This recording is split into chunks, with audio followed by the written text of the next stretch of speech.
Tatlong 99.9% same as original. Isang root beer yung kinuha ni Master. Daytona Cosmograph, malakasan, Rose Gold Pepsi. Isang Pepsi pa lang kinuha ni Master. Okay natin check sa. Meron pa sa akin Master Cup. Tama sir. Okay. God bless, ingat.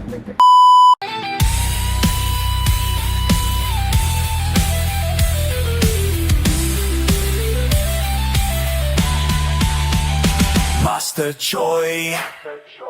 Yo, panibagong araw, panibagong relo mga master.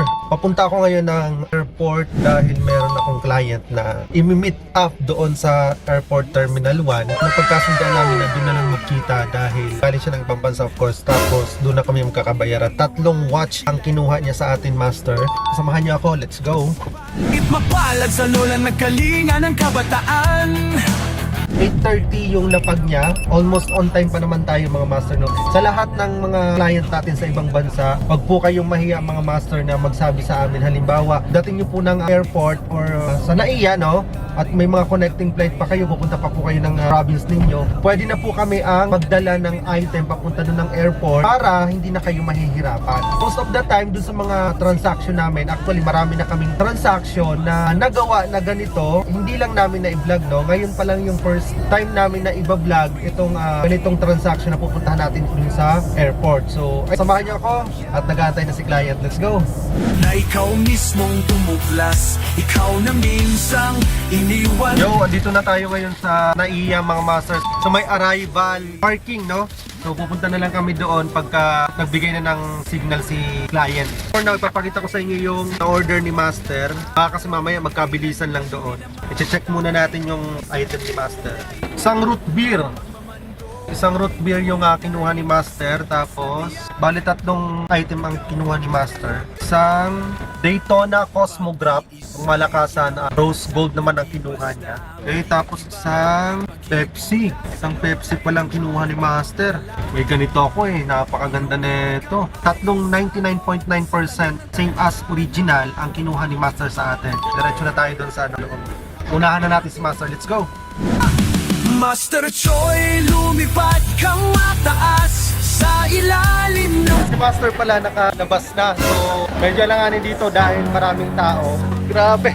Kala ko doon tayo sa loob, pero si Master pala, nakasasakyan na siya. So, sabi ni Master, pupunta na lang tayo doon sa may parking. Mas maganda para at least walang masyadong tao. Yun, dito tayo ngayon sa may lay-by. Hazard sila sir, siguro ayan na sila sir. Dito na tayo. Ito na si Master, nakabilisan lang to. Anong bansa yung mo sir? Anong galingan niyo po? Gentle lang. Okay natin check sa.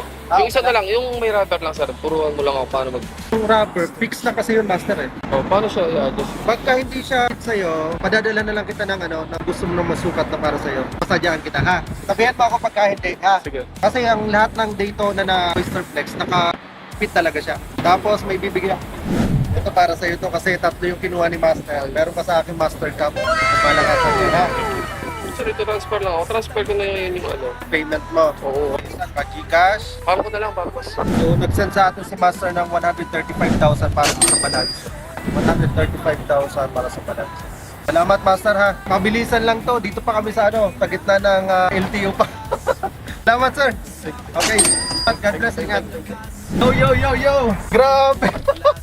Grabing transaction natin mga master. Ayun si Master So ayun, ang nangyari kasi pagdating natin sa airport, kanina pa pala sila doon, nasa kotse na sila. So pagpasok natin ng airport mga master, hindi natin naabutan sila. Dumiretso na sila. Dito kami sa may bandang BGC, sa may lay-by. Dito na kami nakita. Buti na lang pumayag yung LTO na yan nasa likod natin.